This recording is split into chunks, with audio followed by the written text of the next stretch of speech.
There are three main games to play in real estate.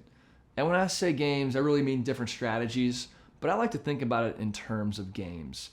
And the games vary depending on how much risk you want to incur and how much profit you like to try to make. So we're going to start the highest risk game and move down to the lowest risk game to help you understand kind of why developers and owners and investors do what they do. The highest risk side of the spectrum, we have ground up development. This is the highest risk and also the highest return. But who doesn't want to buy and own brand new real estate? This sounds like a great idea. And it can be, but it also can be a very dangerous idea.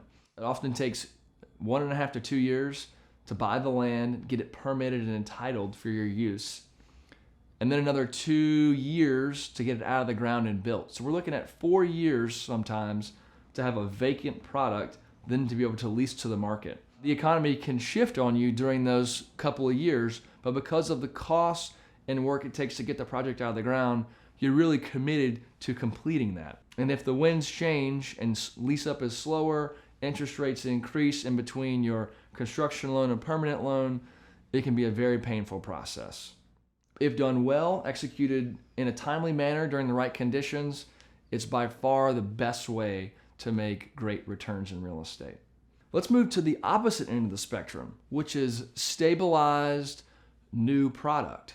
And this is kind of as a result of good developers who developed on a timely basis in the market. They can then sell that product to REITs, high net worth families, well-off partnerships who are looking for bond-like investments with bond-like level of work. So very hands-off investments that the checks show up each and every month.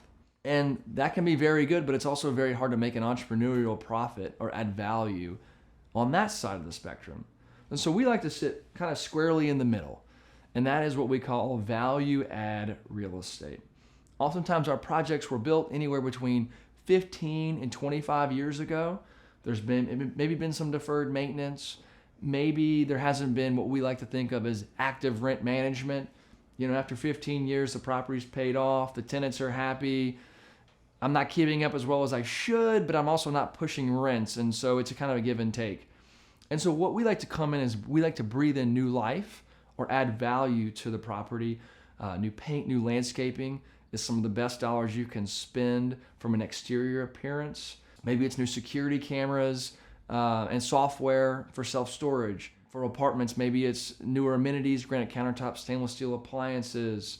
For medical office, oftentimes it's just kind of a refresh on lab rooms, getting people to understand some of the shared expenses and how we're all going to share in those expenses. Again, trying to add value for the tenant in a nicer, newer property and add value for ownership through a better bottom line. If we can kind of think of this value add opportunity as this is kind of our bucket in the real estate game, and then layer in our investment thesis, which again is buy below replacement cost, lease to tenants at or below market rent, in stable or growing markets, we really put ourselves in a good position to be successful over a 5 to 7 year period. And the kind of the final piece of that is an appropriate level of debt. You know, depending on which investors you talk to, everybody has a different risk tolerance for debt. But really over my research, personal experience, and talking with other investors, that number ranges between 25% equity to 50% equity, depending on the project and the prospects and hold period. And so that's what we like to take.